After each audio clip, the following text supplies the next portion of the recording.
hanyuma kubakora bajyanye n'amabuye y'agaciro harimo uwikorera n'ubikuriye gusa nta muntu uri mu mabuye y'agaciro nagira ngo umubaze turaza uri buvuge nagira ngo mbabaze percentage bavana muri Kongo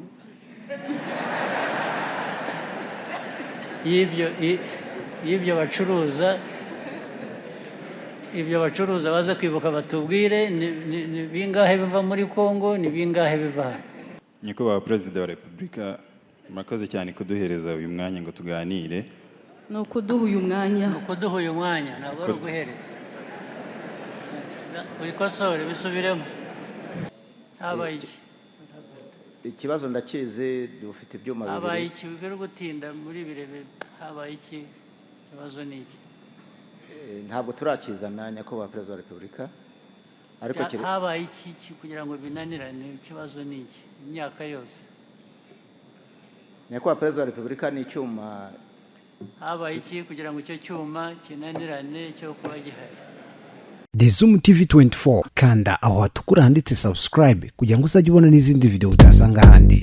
The Zoom TV 24 hanyuma kubakora bajyanye n'amabuye y'agaciro harimo uwikorera n'ubikuriye gusa nta muntu uri mu mabuye y'agaciro nagira ngo umubaze turaza uri buvuge nagira ngo mbabaze percentage bavana muri Kongo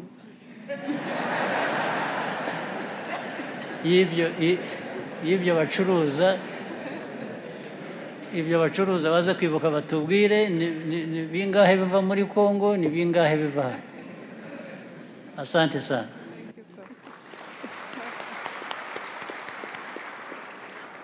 Murakoze nyakubahwa Perezida wa Repubulika twakire Madame Alice mu mabuye y'agaciro ngo aturuka muri Kongo angana iki. Urakoze cyane Sandrine. Ntabwo dukeneye amabuye ya Kongo kugira ngo dutere imbere. Imisozi yacu irimo amabuye. Icyo dusabwa cyonyine ni ukumva agaciro kayo tukabishyiramo imbaraga tukagira icyerekezo kirambye tukamenya ko tutazatwohereza amabuye atanoze ahubwo tukajya no kuyatunganya ndetse nk'uko nabivuze kare tukaba twaba ihuriro ry'ubucuruzi bw'amabuye y'agaciro muri aka gace kandi atunganyije. Murakoze cyane. Icyiza cy'ibyo avuga amabuye y'agaciro turamutse tuyatunganya aho yava hose ntabwo bikwiye kuba ikibazo.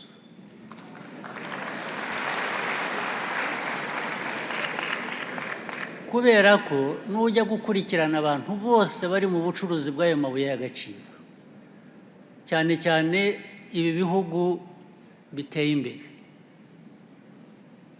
birirwa bidukurikirana ku mabuye y'agaciro nta mabuye y'agaciro bagira ariko bayungukamo kurusha abantu bose. Bayavana hehe?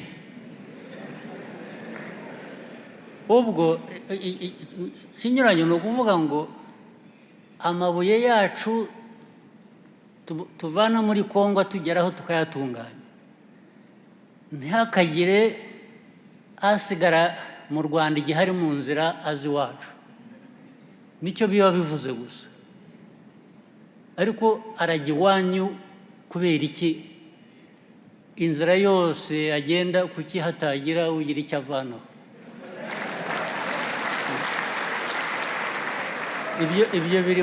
ibyo biri mu yahe mategeko biri mu yihe mico byo kuvuga ngo wowe ntuzagire icyo ukora ibintu byose bizajya binyura hano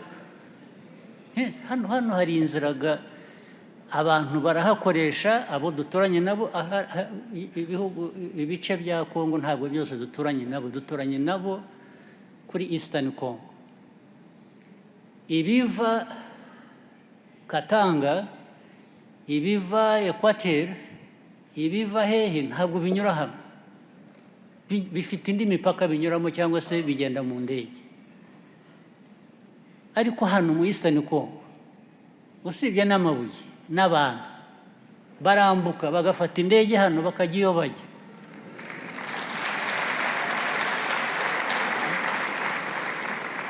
Ubu se tuzabuze abanyekongo cyangwa tuzabuze abantu ngo niba mushaka kujya Dubai cyangwa niba mushaka kujya Brussels cyangwa Paris or London or Washington ntimugafatire indege mu Rwanda. Abantu bareke kujya bavuga ubusa.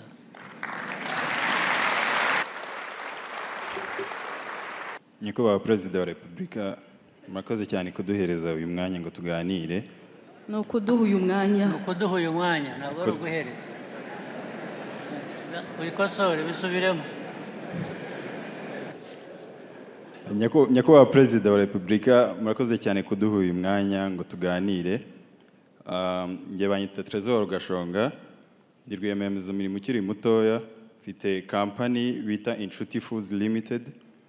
Inshuti ni food brand itunganya urusenda cyangwa se twongerera agaciro igihingwa cy'urusenda. Tukaba dukorana n'abahinzi basaga 100. Product zacu tukaba tuzicuruza hano mu Rwanda mu masoko agiye atandukanye hirya no hino mu mahanga. Tukaba dufite na restaurant icuruza ama chicken wings cyangwa se inkoko ziba marinated amwe mu masauces dukora. Turabashimira cyane kubwo opportunities agiye atandukanye muduhereza nk'urubyiruko, ariko mu rugendo hari ibintu bigiye bitandukanye biba igicantege. Nk'urugero hari ibintu ukosore ntabwo ari uguhereza.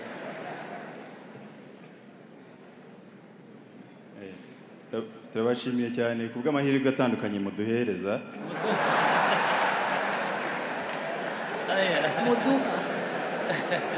Turabashimiye cyane kubw'amahirwe atandukanye muduha,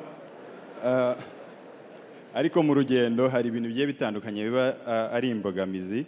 Nk'urugero hari ikintu abantu bagiye batandukanye bagiye batakoringaho kijyanye na access to finance. Nk'urugero nk'urubyiruko, buri gihe iyo ushatse kugana banki ushaka inguzanyo bigiye bagusaba collateral cyangwa se ingwate. Mu by'ukuri twebwe nk'urubyiruko ntabwo tuba dufite twese ingwate. Ikindi nanone ku bagize amahirwe yo kubona ingwate ugasanga bisaba procedure nyinshi cyane, rimwe na rimwe igihe ubonye igihe baguhaye amafaranga akaza utagikeneye, atabasha kugufasha mu bintu wari ukeneye mu by'ukuri. Tukaba twabasabaga Perezida wa Repubulika yuko amabanki n'abandi babifite mu nshingano yuko batureba icyoroshye, kubera yuko ntabwo twese tugira amaloni. Urebye impact y'ibi bintu turimo tuvuga, yewe nk'urugero nk'urubyiruko, kampani yanjye ihereza akazi abantu 25, iha akazi abantu 25, ikaba inakorana n'abahinzi basaga 100, ariko bikunze ku buryo ki kubona amalons mu buryo bworoshye byajya bishoboka. Mu gihe kingana n'imyaka 3 twabasha guhereza akazi abantu twabasha guha akazi abantu basaga 500, twabasha guha akazi abantu basaga 500. Ikindi tukabasha no kuba twafasha abahinzi basaga 1000. Ikindi tukabasha no kuba twakoreza ibyo dukora mu mahanga. Ikindi, Nyakubahwa Perezida wa Repubulika, dufite ikibazo gikomeye cyane kijyanye na packaging ku bantu bari muri business zo kongerera agaciro ibiribwa, aho usanga cyane tubwirizwa gukoresha eco-friendly packaging, ariko akenshi na kenshi ugasanga kuzibona biragoye hano. Wanazimportinga uzivanye hanze ugasanga wishyura imisoro myinshi, buryo usanga bibangamiye ubucuruzi dukora. Murakoze. Murakoze cyane Trésor. Reka twakire n'ibindi bibazo nka 2 ubundi bisubirizwe rimwe. Niba hari undi ushaka kugira icyo avuga, hano mutagira ngo nabateye umugongo rwose, namwe ndabareba. Yes.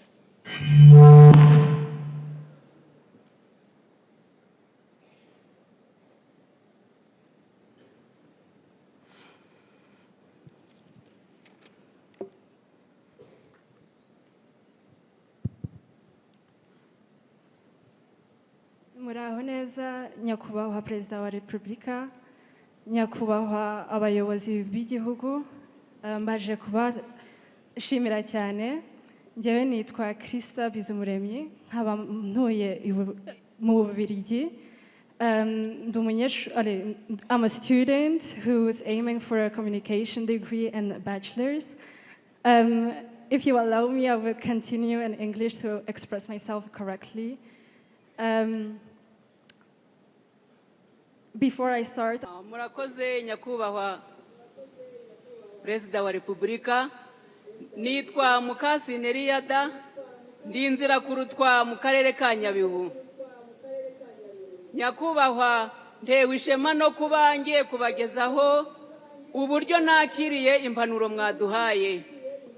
Umuturage w'akarere ka Nyabihu afite aho avuye, afite n'aho ageze. Ubu ngubu umuturage wa Nyabihu abasha kuvuga Icyongereza. I can speak English. Nukuvuga ngo rero nyakubahwa impanuro mwaduhaye twazumvise zaba ico mu Kinyarwanda zaba nizo mu Cyongereza. Twiteguye kuzishyira mu ngiro. Mu by'umwihariko tugiye kwigira kugira ngo nibura turebe ko twakwihutisha iterambere ry'umuturage twirinda uwatumeneramo uwo ari we wese. Ndashimira gahunda mwashizeho yo kohereza abana mu marerero no kugaburira abana mu bigo by'amashuri. Iyo gahunda idufasha kurwanya igwingira mu bana ndetse iturinda drop out mu mashuri. Ababyeyi nabo tubona umwanya uhagije wo gukurikirana ibikorwa byacu by'iterambere. Nyakubahwa rero ndashimira by'umwihariko ibitaro bya Bigogwe mwaduhaye byaje byunganira ibitaro by'akarere byubatse mu murenge wa Shira. Ibira bitaro bya Bigogwe byakira umubare munini w'abaturage ku buryo birenze ubushobozi bw'ibyo bitaro. Nanone inyubako z'ibitaro bya Bigogwe ni iza kera. Ibitaro rero bikeneye kwagurwa, gusanwa, kongererwa ubushobozi kugira ngo umuturage abashe kugira abone serivisi zimugenerwa uko zingana kose, azibone mu gihe gito kandi heza. Yego Eliyada, Perezida wa Repubulika. Murakoze cyane namwe murasobanutse. Twibuke kurasa ku ntego kugira ngo n'abandi babone umwanya wo kubaza. Murakoze cyane nyakubahwa Perezida wa Repubulika. Nitwa Dusabe Bernard, nkaba Nzirakurutwa mu karere ka Nyabihu. Mu by'ukuri ibyo kubashimira ni byinshi nyakubahwa Perezida wa Repubulika, ariko reka ngaruke ku gikorwa cyiza cy'indashyikirwa mwatugejejeho nk'abanyarwanda cyo kudushyiriraho umurenge sako. Bityo ndase ku ntego mbabwira ko twanejejwe cyane na automation mwashyizeho, aho umunyarwanda nangwa se umunyamuryango atakibikuriza mu murenge we gusa, akaba abikuriza mu karere kose nyirizina kagizwe n'imirenge 12. Bityo ibyo bikaba byaradushimishijwe mu bishimirwe nyakubahwa Perezida wa Repubulika. Sinasoza ntatanze icyifuzo. Mu by'ukuri ndabizi neza yuko mushimangira ihame ry'iterambere. Nkaba mbasaba nyakubahwa Perezida wa Repubulika, nk'uko mwashyizeho gahunda ya automation tukaba tubikuriza mu karere, byaba byiza mudukoreye automation mu rwego rw'igihugu ku buryo umunyamuryango ava muri Nyabihu akagera Nyagatare akagera Rusizi adatwaye amafaranga mu gikapu, ahubwo agasangayo serivisi z'imari, bityo bikamworohera. Murakoze, turabashimiye nyakubahwa Perezida wa Repubulika. Murakoze cyane Bernard, icyifuzo cyawe cyumviswe. Mbere yuko tugaruka kugira ngo Minisitiri w'Ubuzima asubize ikibazo cya Eliyada, reka tubanze twerekeze muri Gakenke. Gakenke, mwiriwe neza, muratwumva? Umwanya ni uwanyu. Murakoze nyakubahwa Perezida wa Repubulika.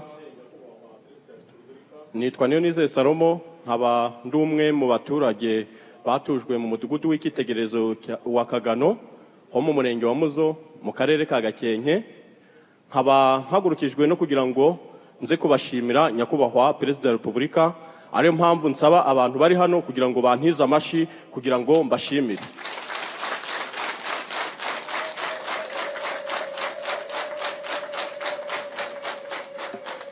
Nyakubahwa Perezida wa Repubulika, ubu ngubu ngewe niyo nizeye Salomo, ngewe ibyishimo birandenze kuko uyu munsi nkurikije aho nari ntuye hashira ubuzima bwanjye mu kaga. Uyu munsi nkaba naragiriwe amahirwe yo gutuzwa mu mudugudu w'icyitegererezo, nkaba ndi umwe mu baturage bangana n'imiryango 124 imaze gutuzwamo.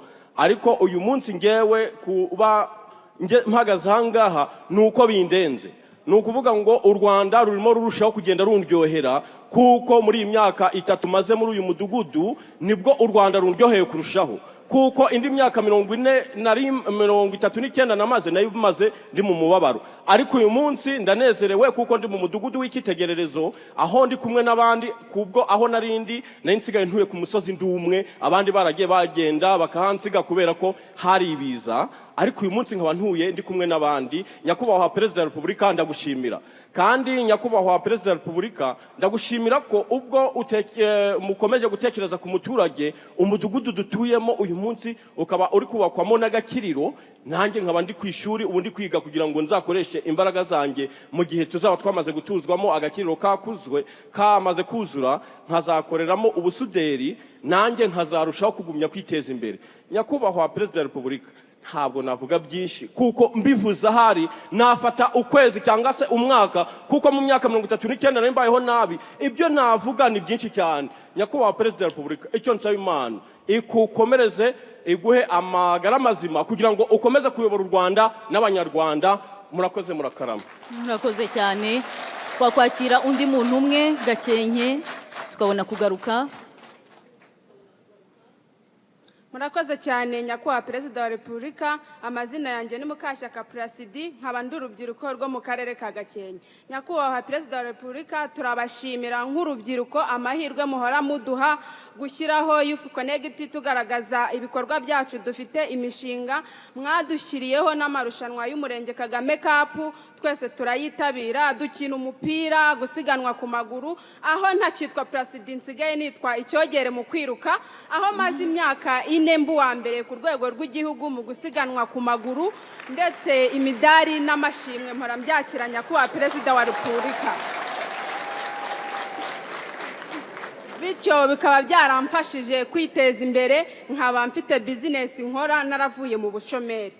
Akarere ka Gakenke dufite ikipe y'abagore, aho nanjye ndi rutahizamu nkubita shot umupira ntugaruke. Nyakubahwa Perezida wa Repubulika, tukaba twifuza ibikorwa remezo bya siporo bidufasha gukomeza kwagura siporo zacu, cyane yuko na siporo n'ubuzima. Akarere kacu ka Gakenke karangwamo n'imisozi, aho dufite umusozi wa Kabuye. Ni umusozi mwiza cyane ugendwa na bose, cyane cyane twebwe abanyarwanda ndetse n'abanyamahanga. Ariko nyakubahwa Perezida wa Repubulika, tukaba twifuza abashoramari baza kuhakora ubushoramari, bikazafasha abakerarugendo ndetse natwe twese kubona aho baruhukira, kubona ibiryo bitunganyije neza, ndetse natwe abanyagakenke tugakomeza tukabona imirimo, cyane cyane natwe urubyiruko.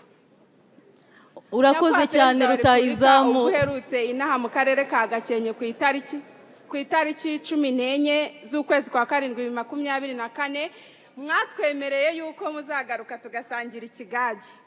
None rutahizamu Placide, abakorerabushake twariteguye, dufite isuku, ndetse twarwanyije n'ibiyobyabwenge. Nyakubahwa Perezida wa Repubulika, murakoze cyane. Rutahizamu murakoze cyane, mukomerezaho n'ubutumire buriya bwamugezeho.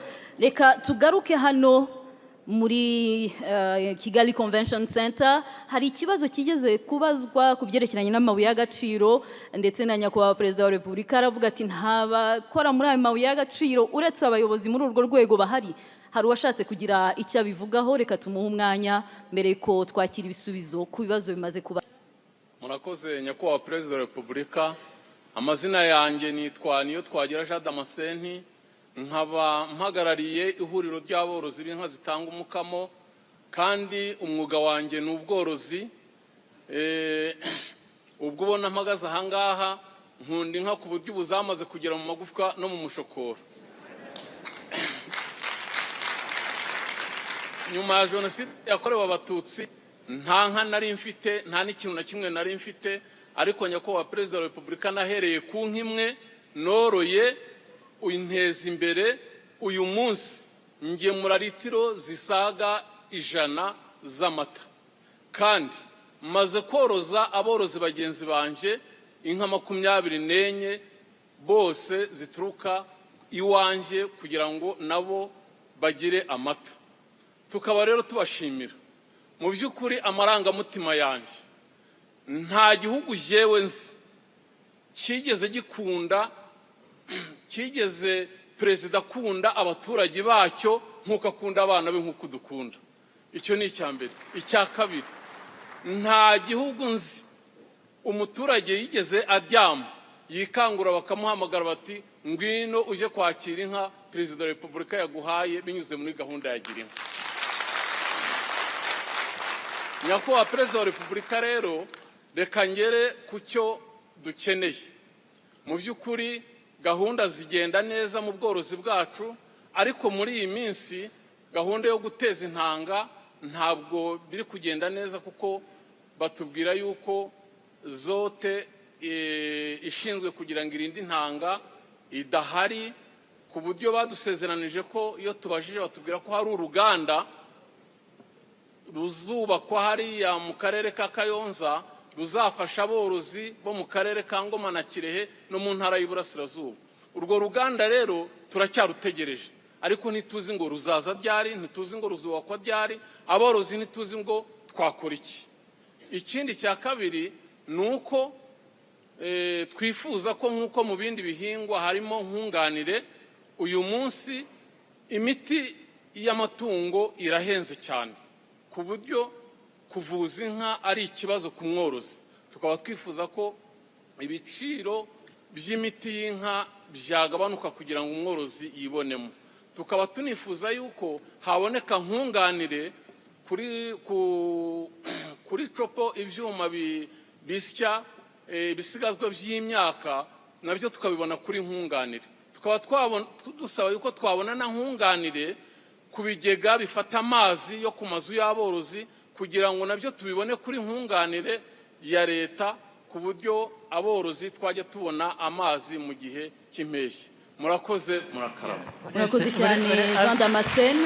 Abaretse kuvaho Jean Damascene, mwagaruka b'Ingoma mwakongera mukadusubirizaho amashusho. Minister wa Agriculture uri hano ari he? Ibyo bavuga urabizi. Ikibazo cyabaye kwanza warayoboye lab ni habaye iki kugira ngo murakoze. Nyakubahwa Perezida wa Repubulika, ni ikibazo yaravuze kijyanye na zote. Habaye iki? Ikibazo ndakizi, dufite ibyuma bibiri. Habaye iki bigera gutinda muri birebe? Habaye iki? Ikibazo ni iki? Ntabwo turakizana Nyakubahwa Perezida wa Repubulika, ariko habaye iki kugira ngo binanirane? Ikibazo ni iki? Imyaka yose Nyakubahwa Perezida wa Repubulika, ni icyuma. Habaye iki kugira ngo icyo cyuma kinanirane cyo kuba gihari? Byarakererewe Nyakubahwa Perezida wa Repubulika, ariko byakerejwe n'iki? Twari twagiteganyije mu mushinga dukoranaho na IFAD, ariko gahunda zo kukigura ziri. Imyaka ingahe? Hashize umwaka umwe urenga n'igice Nyakubahwa Perezida wa Repubulika gusa kuri uwo mushinga. Mutekereje hashize umwaka umwe gusa? Mbere hose imyaka yindi yose ntabwo mwiza mubitekereza? Nyakubahwa Perezida wa Repubulika, turasaba imbabazi. Okay, basi. Turaza kubishyira mu imbaraga.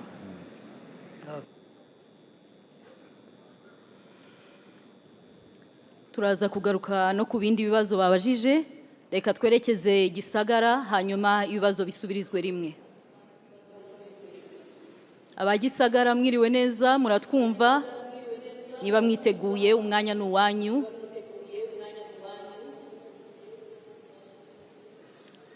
Ndabashimiye nyakubahwa Perezida wa Repubulika.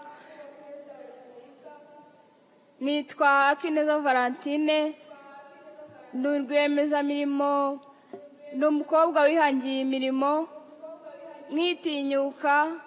Uyu munsi tuvugana nsoje kwiga amashuri yisumbuye, nakomeje kwiga nkomereza mu bumenyingiro bwo gutunganya amafunguro.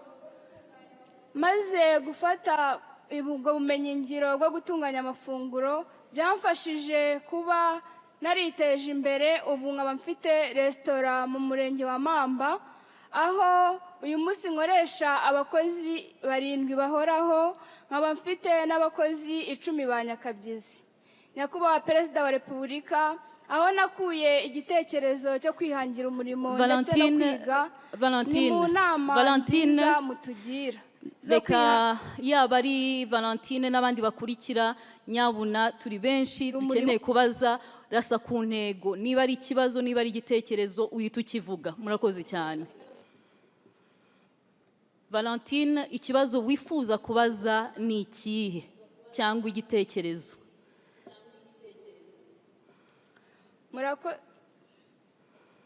Murakoze.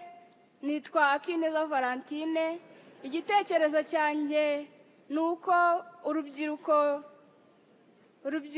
rw'u Rwanda twihangira umurimo, ariko mu karere ka Gisagara dufite gahunda yitwa kuremera porogaramu, aho ifasha urubyiruko rutandukanye, ikaruha akarere kacu bakaduha 300,000 tukabasha kwihangira umurimo. Nyakubahwa Perezida wa Repubulika, nagira ngo mbagezeho icyifuzo cyanjye nk'urubyiruko, maze kubona imbogamizi ziri mu rubyiruko rutandukanye.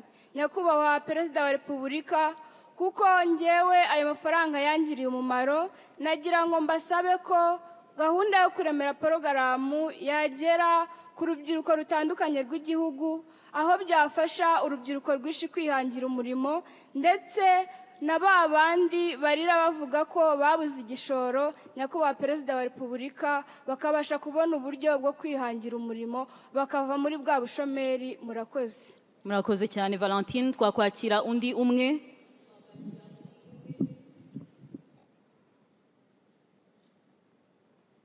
Gisagara, undi umwe.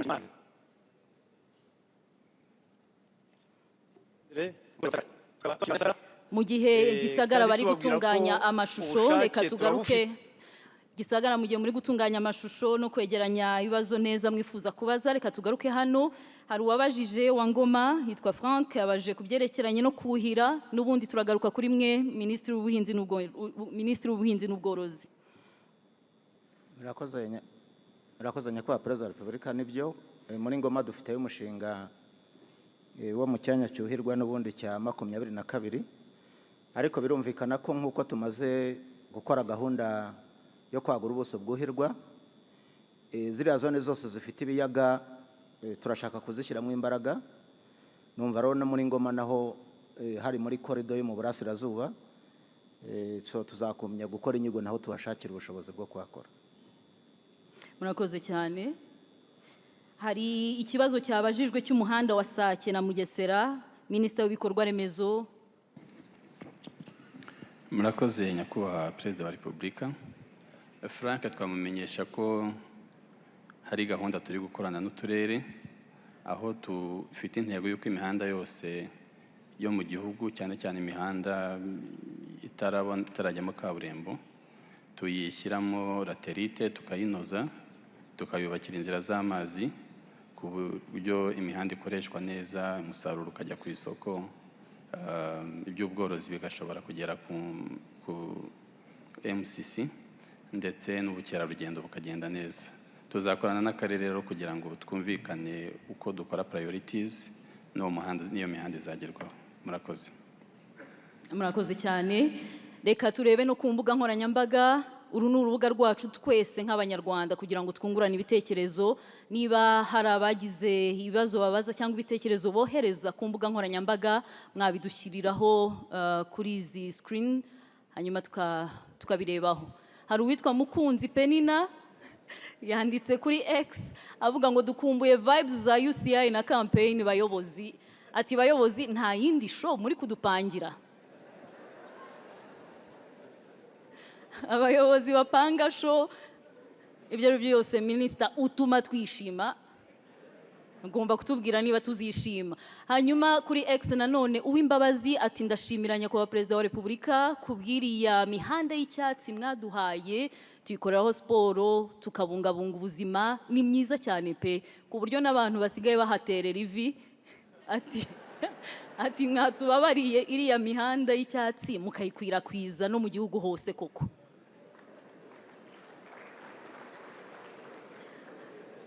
Kuri Facebook uwitwa Musabwa Abdul yatubwiye ati nyakubahwa Perezida wa Repubulika, iyi gahunda y'isuku ni nziza, nk'uko Kigali yacu ikeye natwe niko dukwiriye guhora dukeye.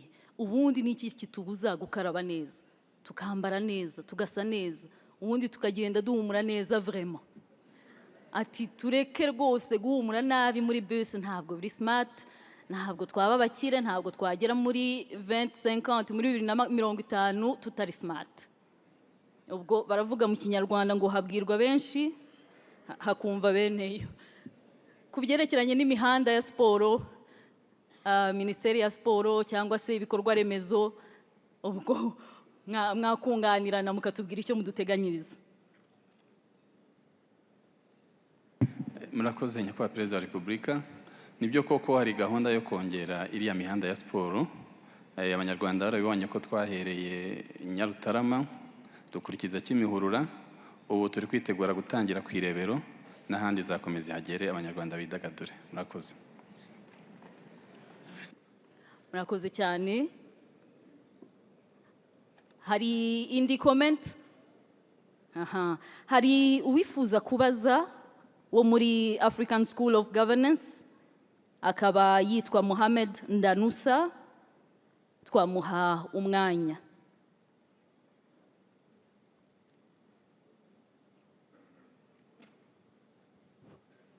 Good afternoon, Your Excellency. Ladies and gentlemen in the room, my name is Ndanusa Mohammed. I'm from Nigeria. I'm a student at African School of Governance.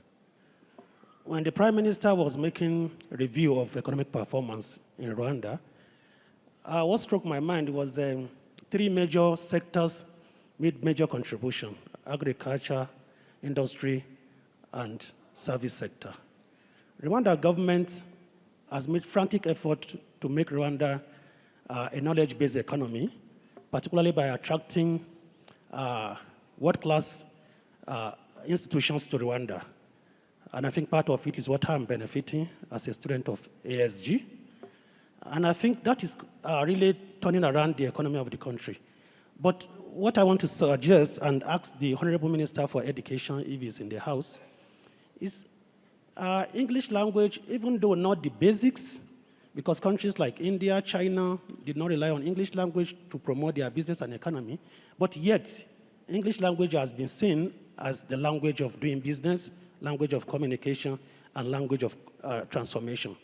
I could observe that Rwanda still use a lot of Kinyarwanda from all through the tertiary institution, including at the universities level. I want to believe that any student in Rwanda who was privileged to attend school up to, say, senior 3, should be able to communicate in English. So I want to encourage the government of Rwanda that Rwanda is already a model to other African countries. I'm here based on relationship between Nigeria and Rwanda.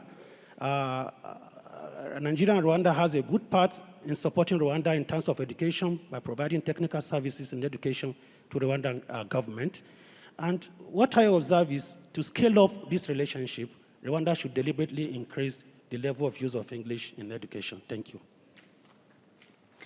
Murakoze cyane. Minister Mineduc, umwanya n'uwanyu kugira ngo mugire icyo mubivugaho. Murakoze nyakubahwa Perezida. Amunyemereye ubwo namusubiza mu Cyongereza kugira ngo yumve. Thank you very much for the question you just asked regarding the English proficiency within our education system. It is true that we need to improve the English proficiency, starting with the educators themselves and also increasing the use of the language in the schools themselves. So we have actually established a program that's starting this year that's going to train all teachers, all of them, in increasing the English proficiency. We expect to see the English proficiency rise to the level of B2, which is the required level to be able to instruct in that language. So that is a known problem that we are working on, and we hope that this training, which is provided by the government of Rwanda to all teachers in partnership with the World Bank and the MasterCard Foundation, and that's going to raise the level of English, and hopefully in the next couple of years, it will translate to the increase of English competency within our students themselves. So thank you very much. I think the Minister of Education has given a very good answer. I just want to inform you that I think it is generally a language problem. We even have Kinyarwanda proficiency. So even for Kinyarwanda, you might have heard we are struggling here. People say anything they want. So, but we'll go with the Minister of Education and the very good answer he has given. Murakoze nyakubahwa Perezida wa Repubulika, mubitwemereye twahinira aha tugasubiza umwanya Michel, ariko mbere yaho hari ikibazo umuntu yigeze kubaza kijyanye yatubwiye ko afite uruganda rukora rusenda, avuga ikibazo cya packaging n'igiciro cy'ubwikorezi gihenze. Minisitiri w'ubucuruzi n'inganda, niba hari icyo mwamusubiza mbere y'uko duhinira.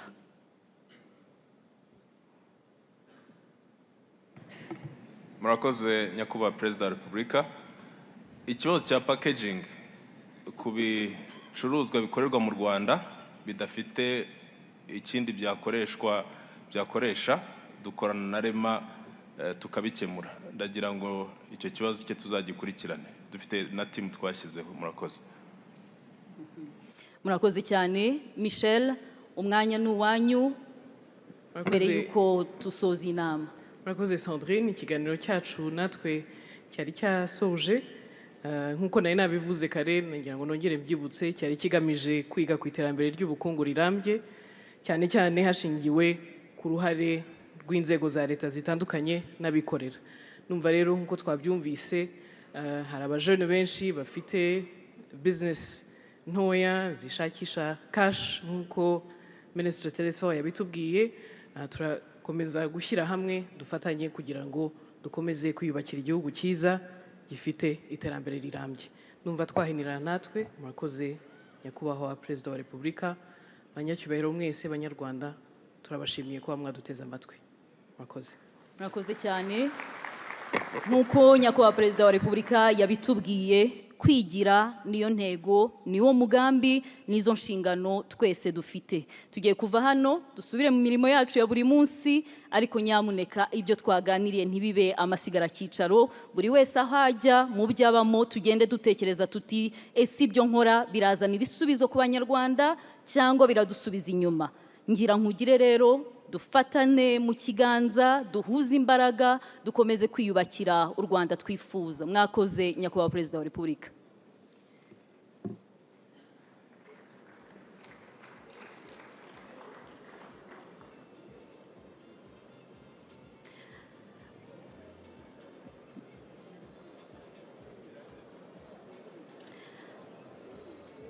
Mbibutse kandi ko ejo tuzongera guhurira hano dukomeze kungurana ibitekerezo no kwiyubakira igihugu.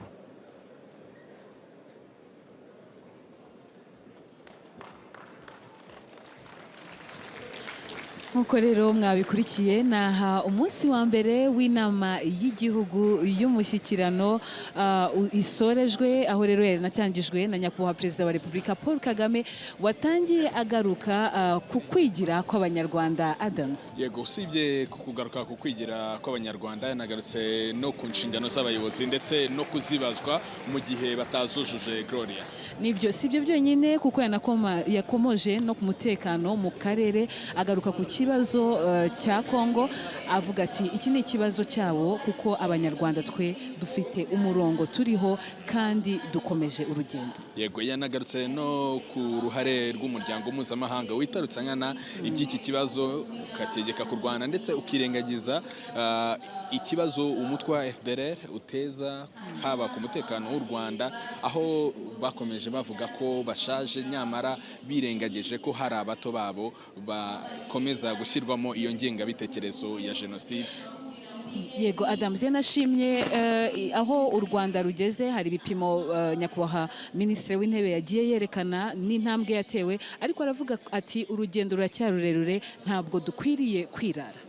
Gloria, usibye izo mbwirwaruhame zavugiwe hano muri iyi nama y'igihugu y'umushyikirano, hari n'ikiganiro kimaze gutambuka cyagarukaga by'umwihariko ku gusigasira ibyagezweho mu buryo burambye.